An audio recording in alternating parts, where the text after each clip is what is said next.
এখন সভামুখ্যের ভাষণ। আজকে সভামুখ্য সাহিত্যিক অনিতা অগ্নিহোত্রী, তিনি বলবেন। আপনাদের সকলকে আমার নমস্কার। সভামুখ্য কথাটা নিজের কানেই কীরকম একটা অদ্ভুত ঠেকছে। আমার অগ্রজ সাহিত্যিকরা, বিশিষ্ট জনেরা এখানে বসে আছেন, সেখানে আমি একজন সভামুখ্য।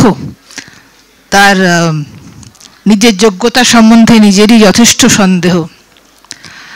কিন্তু আজকে এখানে আমাকে যে আমন্ত্রণ জানিয়েছেন আপনারা, গল্প বিশ্ব এবং শ্যামল গঙ্গোপাধ্যায়ের পরিবার পরিজনের পক্ষ থেকে, তাতে আমার একটা বাধা কোথাও কিছু আটকে ছিল আমার মধ্যে।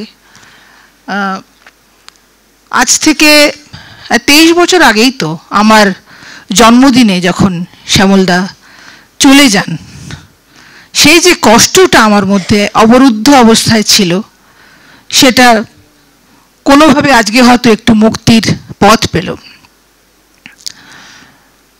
ওই একই কথা আমি বিপুলের মতন বলি যে আমার চেয়ে অনেকেই আছেন যারা শ্যামলদার লেখা অনেক বেশি ভালোভাবে পড়েছেন, তাকে অনেক বেশি ভালো জানেন, কিন্তু এই সব কিছু যে তার যে উত্তরাধিকার, তার মধ্যে আমরা যারা এখন লিখছি তাদেরও একটা জায়গা আছে। আজকে অনুষ্ঠানটি বড় সুন্দর, খুব সুন্দর লাগছে আমার। প্রথমেই তরুণদের ব্যান্ড, তারপরে এতগুলি অনুবাদের বই প্রকাশ, তাও তরুণ অনুবাদক অনুবাদিকারা এসেছেন, তারা বড় হচ্ছেন এই কাজের মধ্যে দিয়ে। সব কিছু মিলিয়ে খুব ভালো লাগছে এই ব্যাপারটা। আর শ্যামলদা থাকলে খুব খুশি হতেন, এবং তার কিন্তু না থাকার কোনো কারণ ছিল না। তার যেমন স্বাস্থ্য ছিল, এটা এমন কোনো বয়স নয় তাকে চলে যেতে হবে। এবং আমি তাকে যখন দেখি, হাসপাতালে যখন যাচ্ছি আমরা দেখছি, এবং ধীরে ধীরে তিনি বুঝতে পারছেন যে একটা কোনো ঘনায়মান ছায়া তার উপরে আসছে, এবং তিনি ঠিক বুঝতে পারছেন না কোথায় তিনি আটকে আছেন। সেই যে তার মুখের একটা অসহায়তা, সেটা খুব গভীরভাবে বিদ্ধ করতো আমাদের মতন অনেককে। তো সব মিলিয়ে আজকে আনন্দেরও দিন, আবার আজকে আমার জন্যে একটা বেদনা মুক্তিরও দিন। আর তার সাহিত্য নিয়ে আলোচনায় বিপুল দাস যা বলেছেন, তারপরে সত্যিই কিছু বলার নেই। তবু আমি যারা এখন আমরা লিখছি, এখন যারা শ্যামলদাকে পড়ছি, তাদের পক্ষ থেকে হয়তো কিছু কথা একটু বলতে পারি। আমাকে খুব স্নেহ করতেন শ্যামলদা। আমার দুর্ভাগ্যবশত আমি এমন এক মানুষ, একে তো কলকাতা থেকে দূরে থাকার কারণে বিশিষ্ট কলকাতার সাহিত্য ব্যক্তিত্বদের অনেকেরই কাছে আমি আসতে পারিনি। আর আমার স্বভাবটা এমন যে আমাকে চট করে কেউ ঠিক স্নেহ করতে পারেন না। কিন্তু তারই মধ্যে কয়েকজনের স্নেহ আমি পেয়েছি, বিমল কর, প্রফুল্ল রায়, মহাশ্বেতা দেবী আর শ্যামলদা। শ্যামলদা আমাকে বলতেন দেশের মেয়ে, তার কারণ তারও বাড়ি ছিল খুলনায়, এবং আমার দাদুর যে বাড়িটা ছিল, সে একটা কমন পুকুর ছিল, সেই পুকুরে শ্যামলদারাও সাঁতার কাটতেন, আমার জ্যাঠামশাইরা কাকারাও কাটতেন। তো উনি বলতেন যে আমরা হচ্ছি এক সাঁতারের মানে প্রতিবেশী। তো আমার পরে এই গল্পটা পড়তে গিয়ে মনে পড়লো, একটা গল্প আছে তখন বলে একটা গল্প, সেটা ওই ভৈরব নদীর ধারে, ওই খুলনা শহরের কাছাকাছি একটা জায়গা, যেখানে সেই যে কিংবদন্তি বড় মামা যিনি আবির্ভূত হচ্ছেন, এবং তাকে নিয়ে নানা রকম ঘটনা ঘটছে। এবং গল্পটা পড়লে বোঝা যাবে যে গল্পটা কিন্তু মানে ভীষণ মজার মানে অনেক কিছু তৈরি করা হয়েছে, সব কিছু কিন্তু মানে যে সত্যি বাস্তব থেকে আহিত তা নয়, কারণ ওই রকম সিকোয়েন্সে ওই রকম বেগে ঘটনা ঠিক ঘটতে পারে না। কিন্তু সব মিলিয়ে একটা বিরাট হইচই। ওই যে তখনের যে শ্যামল গঙ্গোপাধ্যায়, তিনি ছিলেন আমাদের মানে একটা সময়ের আমার বাবার ঠাকুরদার বা জ্যাঠামশাইদের প্রতিবেশী। তো আমাকে স্নেহ করতেন এই অর্থে নয় যে আমাকে লেখা নিয়ে অনেক কিছু বলেছেন, আমাকে ওই কথাটাই বলেছেন। বিপুল দাসকে হয়তো ঘুষি মেরেছেন, আমাকে ঘুষি মারেননি। আমি খুবই তখনও অবিশ্বাস্য মনে হলেও আমি একটু রোগাই ছিলাম, আমাকে বাড়িতে ডেকে নিয়ে খাইয়ে দাইয়ে আমাকে বলেছেন যে দেখো, যদি লিখতে চাও স্বাস্থ্য ভালো রাখতে হবে, এই খাবে, যার মধ্যে ভিটামিন বেশি, তেল কম, এই রকম ডিসিপ্লিন রাখবে। এবং এই যে স্নেহ, এই স্নেহর কিন্তু কোনো তুলনা নেই। মানে এটাকে পিতৃপ্রতিম বললেও কিছু বলা হয় না।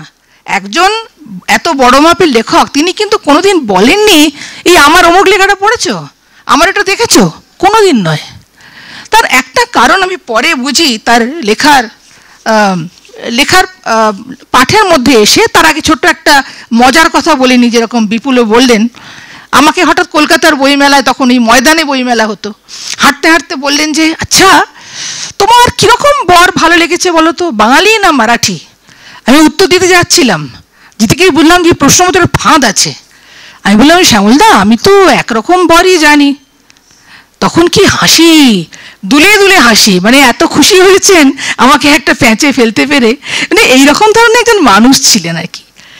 এই কথাটা কেন বলছি, যে অনেক দিন আগে কথাটা শুনেছিলাম, শ্রদ্ধেয় রমাকান্ত রথ, তিনি ওড়িয়া ভাষার বিখ্যাত কবি, বিখ্যাত ভারতীয় কবি, বলেছিলেন যদি মহৎ সাহিত্যিক হতে হয় তাহলে আগে বড় মাপের মানুষ হতে হবে।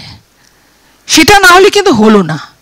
শ্যামলদা যত বড় মাপের শিল্পী ছিলেন, তত বড় মানুষ ছিলেন।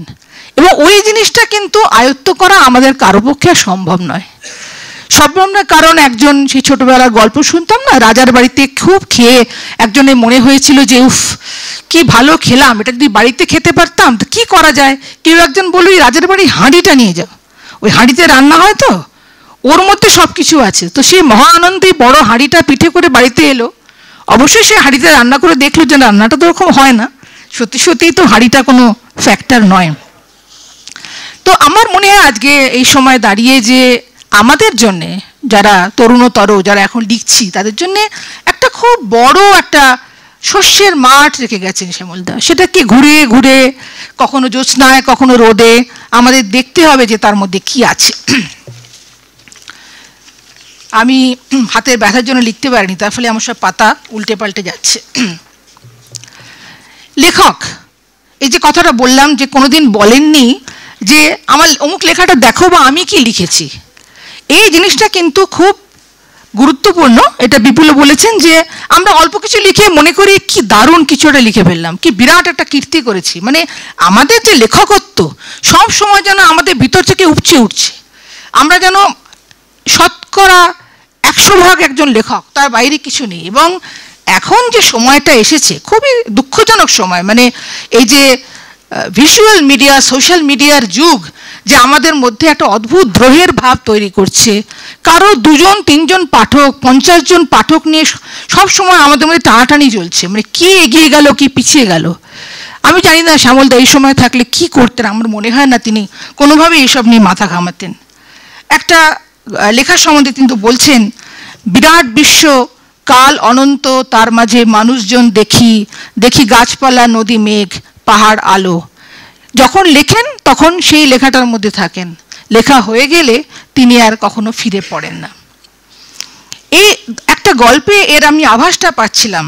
এক বন্ধু পড়ে আছে বলে তার একটি আগেকার লেখা একটি গল্প, অরুণের অবিচুয়ারি লিখছে। অরুণ মারা গেছে ডিব্রুগড়ে গিয়ে, তার বন্ধু মহিতোষ। তার জীবনের নানা কথা তার মধ্যে আছে, কিন্তু লেখালেখিটা যে কীরকম কতখানি গুরুত্বপূর্ণ এটা কিন্তু এসেছে একদম শেষে, গুরুত্বপূর্ণ নয়। অরুণ বলেছিল মহিতোষকে তার মৃত্যুর আগে যে আমার একটা উপন্যাস পড়ে আছে, তুই তো অনেক পাবলিশারকে চিনিস, কাউকে একটু বলিস তো ছাপানোর জন্যে। এবং অরুণের মৃত্যুর পরে যখন তার দেহ কলকাতায় ফেরেনি, কারণ তাকে অফিসের তরফ থেকে ডিব্রুগড়েই সৎকার করে দেওয়া হয়েছে, মহিতোষ লিখছে, অবিচুয়ারি যাবে কাগজে, সেই জন্য সে লিখছে অকৃতদার সুপুরুষ অরুণ সম্বন্ধে। তার দরগা রোডের একতলার ঘরে গত 25 বছরের বাংলা সাহিত্যের নানা লেখাই পড়া হয়েছে, একটিমাত্র লাইন। মানে একজন যে ছিল, সে লেখক ছিল, লেখালেখির মধ্যে ছিল, এই যে প্রসঙ্গটা এটা খুব তুচ্ছভাবে একেবারে শেষের দিকে এসেছে। একটি লেখা আমার যারা লিখতে চান তাদের জন্য খুব গুরুত্বপূর্ণ মনে হয়, একটা ছোট গল্প, আবার কুরুক্ষেত্র। এটা যে একটা বাংলা সাহিত্যের কত বড় একটা এক্সপেরিমেন্ট এবং কত বড় ট্রেজার। সরোজ কিশোর তিনি একজন লেখক, তার কাছে আসছেন পরাগ, তার স্ত্রী পছন্দ করছেন না, তার আশা, তিনি অসন্তুষ্ট হচ্ছেন, মাথায় অমৃতাঞ্জন লাগাচ্ছেন। গল্পটা পড়তে পড়তে মনে হয় শুনছি, এবং শুনতে শুনতে বোঝা যায় যে আমরা যেন একটা টেকটনিক শিফটকে আমাদের চোখের সামনে ঘটতে দেখছি, দ্রুত ঘটছে। মানে এই পরাগ একটা জিনিস আবিষ্কার করেছেন, তিনি ইতিহাসের গেরও খুলে ফেলেছেন। তার ফলে সত্যযুগটা সরে যাচ্ছে, মানে দাপর কলিও সরে যাচ্ছে। যদি সরে যায় তাহলে আবার কুরুক্ষেত্র যুদ্ধ হবে। এসব কি করে হলো? হঠাৎ একটি চরিত্র, তাকে নিয়ে গেল কর্ণগড়ের মন্দিরে, সেখানে নীল গৌতম আছেন, ট্রেনের গার্ড, তিনি একজন দক্ষিণী, তিনি আবার বুদ্ধের বরাহয় মুদ্রা দেখেছেন। এসব করতে করতে বোঝা গেল যে কুরুক্ষেত্রের সম্ভাবনা এখনো যায়নি। আর যদি ধ্বংসের হাত থেকে আমাদের বাঁচতে হয়, তাহলে মগজের কিছু কিছু অংশ আমাদের ওই কোনো মরুভূমিতে রেখে আসতে হবে গিয়ে, যাতে সেটা ধ্বংসপ্রাপ্ত না হয়, যেভাবে পুরনো পুঁথি রাখা হয়েছে। এবং তখন সেখানে এসে মাধবী, যে আর কি সরোজ কিশোরের স্ত্রী, যে বলে যাচ্ছে তুমি তো কি করো, কি লেখো, খালি মিথ্যে কথা লেখো, বাজারে গেলে পচা মাছ কেন। সে বলছে যে উনি বলছেন যখন তুমি লেখোই না রাশিয়ান কনসালেটকে একটা চিঠি, যাতে এই কুরুক্ষেত্রের যুদ্ধের জন্য আমাদের এই মাথার ওই ব্যাপারগুলো আর কি ওরা তাই নিয়ে কিছু একটা করুক, রাশিয়ানরা সব কিছু করতে পারে। মানে গল্পটা শেষ হয়েছে একটা অদ্ভুত জায়গায়, এবং আরম্ভ এবং শেষের মধ্যে যে অদ্ভুত একটা ঘূর্ণমান একটা গতিবেগ, এটা যিনি সঞ্চার করতে পারেন তাকে আমরা কি বলবো। মানে এখানে কিছু বিশ্লেষণের কোনো ব্যাপারই নেই। আমরা যেরকম রৌদ্রকে বিশ্লেষণ করতে পারি না, হয়তো বৈজ্ঞানিকরা পারেন, আমরা যেরকম জ্যোৎস্নাকে বিশ্লেষণ করতে পারি না, এর বিশ্লেষণ অসম্ভব। কিন্তু আমাদের এই অনুভূতিটার মধ্যে দিয়ে যাওয়া খুব জরুরি। এই যে রাখাল কড়াই বলে একটা গল্প, যার নাম কেন রাখাল কড়াই সেটা আমি বুঝতে পারি না। এটা সমীর দাও ভূমিকাতে এই গল্পটা উল্লেখ করেছেন তার গল্প সমগ্রের। কিন্তু গল্পের যে এখানে যে এক্সপ্যান্সটা,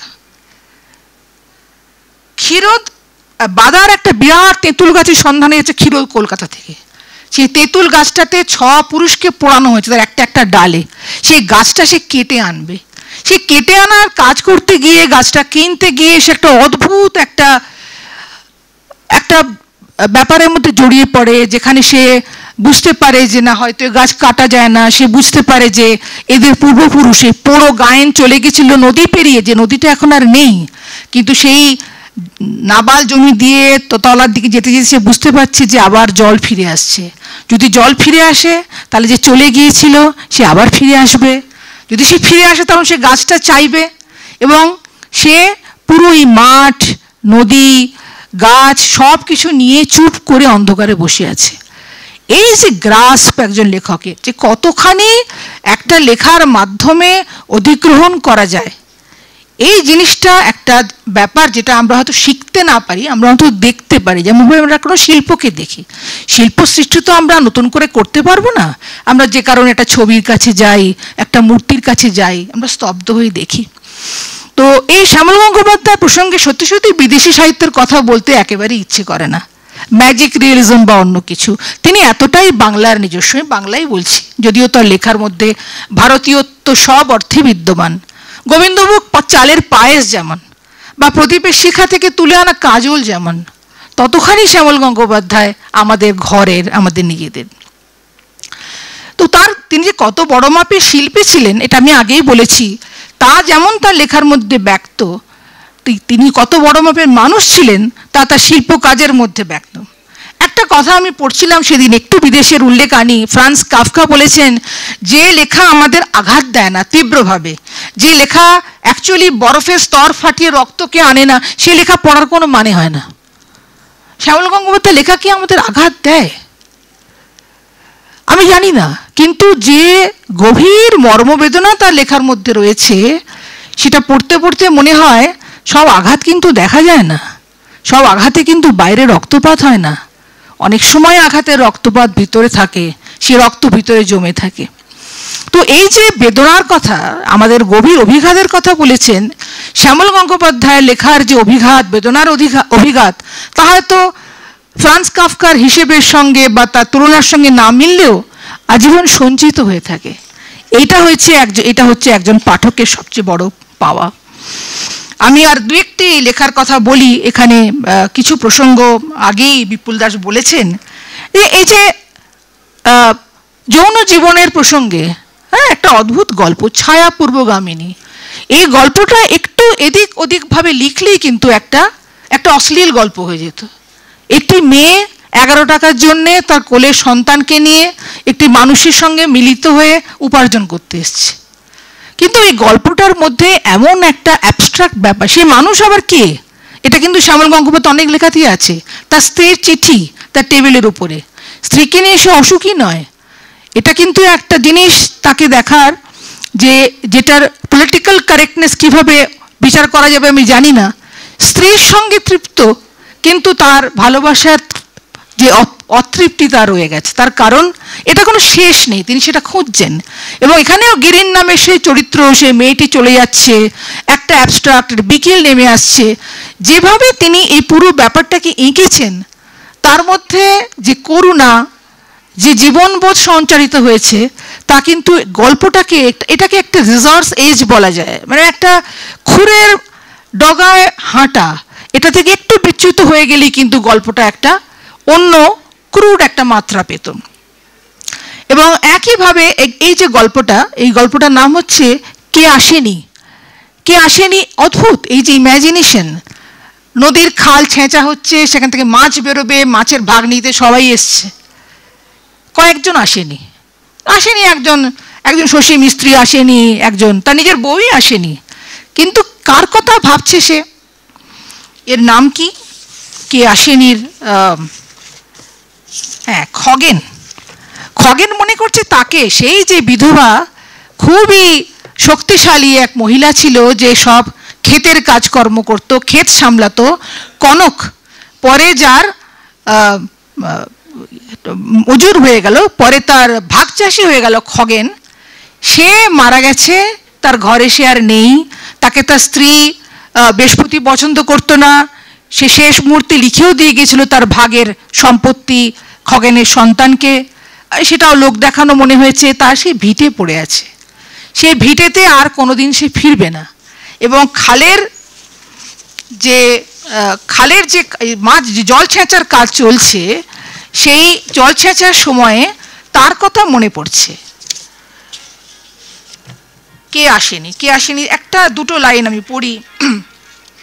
বৃহস্পতি কোনোদিন কাউকে ঢুকতে দেয়নি। এই দরজাটা বোধহয় একটু বন্ধ করে দিলে ভালো হয়। বৃহস্পতি কোনোদিন কাউকে ঢুকতে দেয়নি, এখন শুধু সাপ ঢোকে, বেরোয়, খেলা করে।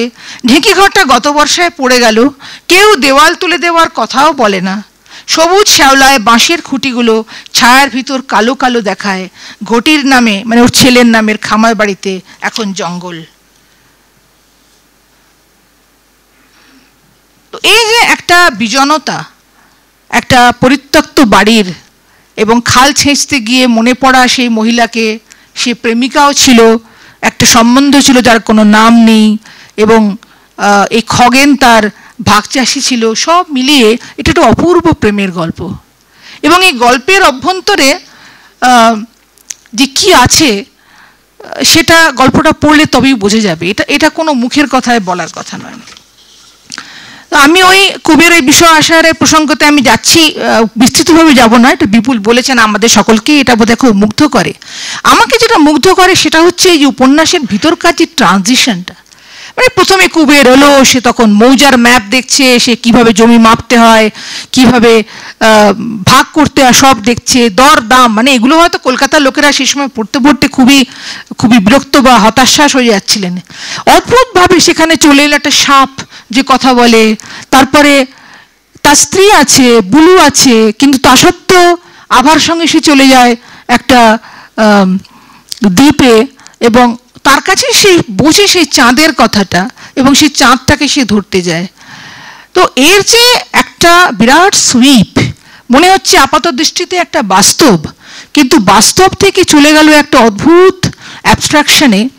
এইটা আমার মনে হয় একটা খুব বোঝার মতো একটা কথা। এইটা একটুখানি বলবো আমি, কারণ আমরা অনেকেই না বাস্তবকে আনতে চাই লেখায়। আমাদের মনে হয় যদি বাস্তবকে আনি, আমরা কত কিছু উপকরণ জড়ো করি মানুষের জীবন থেকে, এই সবই খেলা, এর কোনো মানে নেই। আসলে বাস্তব দিয়ে কোনো লেখা হয় না। আর ক্ষেত্র সমীক্ষা করে কোনো লেখা হয় না। যদি আপনি মানুষকে ভালো না বাসেন, আপনি যতই ক্ষেত্র সমীক্ষা করুন সেটা থিসিসই হবে, সেটা সাহিত্য হবে না। শ্যামলদা এই কথাটা একটা খুব ইন্টেন্সিভভাবে জানতেন যে এটার কোনো অর্থ নেই। সবচেয়ে বড় শক্তি সাহিত্যের হচ্ছে ক্রিয়েটিভ ইম্যাজিনেশন, সাহিত্যিকের যে নিজস্ব কল্পনা। মহাশ্বেতা দেবীও এই কথা বলেছেন, বাস্তবের সঙ্গে যদি কল্পনা, ওরাল হিস্ট্রি এবং মিথ মেশানো যায় তবে সেটা প্রকৃত সাহিত্য হয়ে উঠতে পারে। তো আমি এটাকে অন্যভাবে বলি যে আমরা যখন আজকে শ্যামল গঙ্গোপাধ্যায় লেখা পড়ব, নিশ্চয়ই আমরা পড়ব, এবং ওইভাবে গুণে গেছে নয় ওইটা আমার প্রিয় উপন্যাস, ওটা তার প্রিয় গল্প। মানে যখন বিপুল দাস বলছিলেন মনে হচ্ছিল যে এটা কোনো শেষই নেই, এটা আদিগন্ত একটা মাঠ, আমরা তার মতন কেউ হতে পারবো না। কিন্তু আমরা তো নিশ্চয়ই জানবো যে আমাদের সময়ে একজন লেখক ছিলেন যিনি দেখিয়েছেন যে এই যে height of Literary creativity, creative imagination কোথায় যেতে পারে, এবং এই যে এক্সট্রাপোলেশন অফ ইম্যাজিনেশন এইটা কোন পর্যায়ে উঠতে পারে, মানে একটা চাঁদ উঠতে উঠতে আকাশের কোন পর্বে গিয়ে পৌঁছতে পারে, সেইটা আমাদের জানা দরকার। এবং এই জানার মধ্যে তো অনেক রকম আছে, ভাবা আছে, লেখায় কোলে করে বসে থাকা আছে, এবং একটা ইনহেরিটেন্স আমরা পেয়েছি, উত্তরাধিকার পেয়েছি, সেটা নিয়ে একটা খুব ভালো একটা সুন্দর ভাবনা মনের মধ্যে জাগে। এবং আমি তো বলবো, এখানেই আছে অরিন্দম, ওর যে উপন্যাসটি অনুবাদ হচ্ছে অমল গুপ্তের গুপ্ত জীবন, এটা একটা, যদি আমরা শ্যামল গঙ্গোপাধ্যায়ের উত্তরাধিকার কিছু পেয়ে থাকি এবং তার মাধ্যমে যদি নতুন কিছু করে থাকি, এই উপন্যাসটি তার একটা দৃষ্টান্ত। কারণ এখানে যেভাবে দুজন লেখকের জীবন জড়িয়ে দেওয়া হয়েছে, একের স্বপ্নের ভিতরে অন্যজন, এই লেখাটা কিন্তু আমি অরিন্দমের সামনেই বলছি, এটা খুব সহজ কাজ নয়। এবং এইটা একটা নতুন ধরনের একটা এজ দিয়েছে, আমি বলবো পরবর্তী শ্যামল গঙ্গোপাধ্যায়ের পরবর্তী সাহিত্যকে।